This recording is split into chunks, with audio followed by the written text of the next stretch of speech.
সকল জেগাত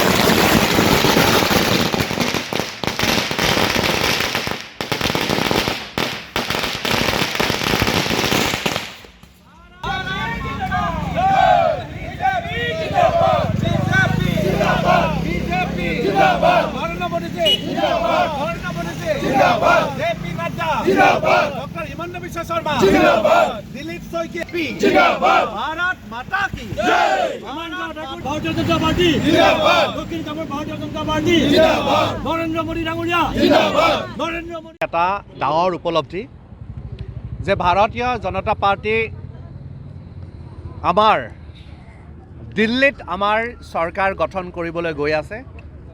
আমি প্ৰায় 50খন সিট পাবলৈ সক্ষম হৈছোঁ দিল্লীত।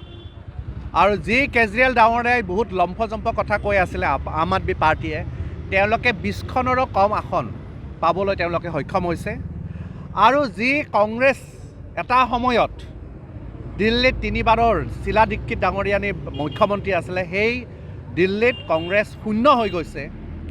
ভাৰতীয় জনতা পাৰ্টি বিশেষকৈ দিল্লীবাসী ৰাইজে আজিৰ দিনটো অধিক আগ্ৰহেৰে বাট চাই আছিলে, কিয়নো বিগত সময়ছোৱাত কেজৰিৱাল ডাঙৰীয়া আম আদমি পাৰ্টিৰ মুৰব্বীয়ে দিল্লীৰ জনতাক প্ৰলোভন দেখুৱাই পেলাই তেওঁলোকে আজি শাসনভাৰ লৈ আছিলে। দিল্লীৰ যিটো বৰ্তমানৰ অৱস্থা একেবাৰে বেয়া অৱস্থালৈ ঠেলি দিছিলে। দিল্লীত যথেষ্ট নতুন নতুন সমস্যাই দেখা দিছিলে কেজৰিৱাল ডাঙৰীয়াৰ চৰকাৰৰ সময়ত।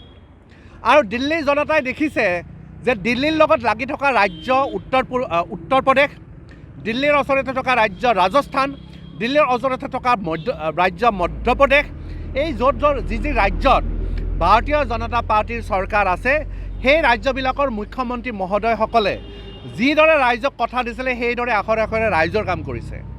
আৰু সেইটো কাৰণে দিল্লীবাসী ৰাইজে এইবাৰ দিল্লীৰ উন্নয়ন বিচাৰিছে। আৰু সেইকাৰণে ভাৰতীয় জনতা পাৰ্টিক এইবাৰ হিয়া উজলি দিল্লীবাসীৰ ৰাইজে ভোট দিছে। আমাৰ কাৰণে এটা বৃহৎ সাফল্য। আমি ভাৰতীয় জনতা পাৰ্টিৰ প্ৰত্যেকজন কাৰ্যকৰ্তাই যথেষ্ট উৎসাহিত হৈছোঁ। আৰু এই দিল্লীৰ জয় যাত্ৰা অব্যাহত থাকিব আগন্তুক দিনবিলাকত। সঁচাকৈ বৰ আনন্দৰ দিন আজি ভাৰতীয় জনতা পাৰ্টি দলৰ, সঁচাকৈ আনন্দৰ দিন। আজি আমাৰ ভাৰতীয় জনতা পাৰ্টি দলৰ 15 বছৰ শাসনকাল, হয়নে? দিল্লীত 15 বছৰ শাসনকাল কৰিলে কেন্দ্ৰত, কিন্তু আমাৰ এইটো আদৰুৱা হৈ আছিল। দিল্লী আমি দখল কৰিব নোৱাৰা কাৰণে আমাৰ আদৰুৱা যেন লাগি আছিল। আজি সঁচাকৈ আমাৰ আনন্দৰ দিন। আজি দিল্লী দখল কৰাৰ লগতে আৰু এটা আনন্দৰ দিন আমাৰ। আপোনালোকে নিশ্চয় গম পায় যে অযোধ্যাত আমি পৰাজিত হৈছিলোঁ।